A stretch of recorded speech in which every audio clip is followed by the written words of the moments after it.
Demystifying our plural possession in English. Hello learners! We are here with another exciting episode in our series on grammar fundamentals. Today, we will be focusing on a topic that is quite important in English language learning: usage of are in plural possession.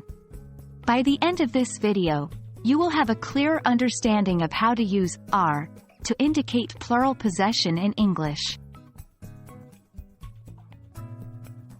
Are is a possessive determiner used in English. We use are when the object or person belongs to or is associated with a group that we are part of. For instance, when we say, "This is our house," it means that the house belongs to the group we are a part of. Remember, the keyword here is group. The usage of are in plural possession can be fascinating. Unlike my, your, his, her, its, and their, are inherently indicates that more than one person is involved. This is because are indicates that the subject belongs to a group which includes the speaker. For example, when we say, "Our dog is very friendly," it indicates that the dog belongs to a group that includes the speaker and at least one other person. There are numerous contexts in which we use are.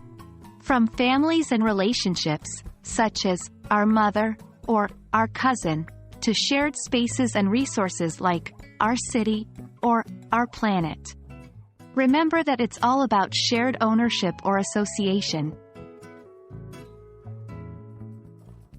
To ensure you're getting the hang of using are, let's do a quick exercise.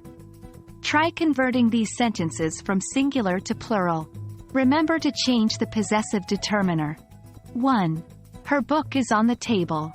2. His car is blue. Leave your answers in the comments section and we will review them together in our next video. And that's a wrap for this episode, learners. We hope that this has given you a clearer understanding of the usage of are in plural possession in English.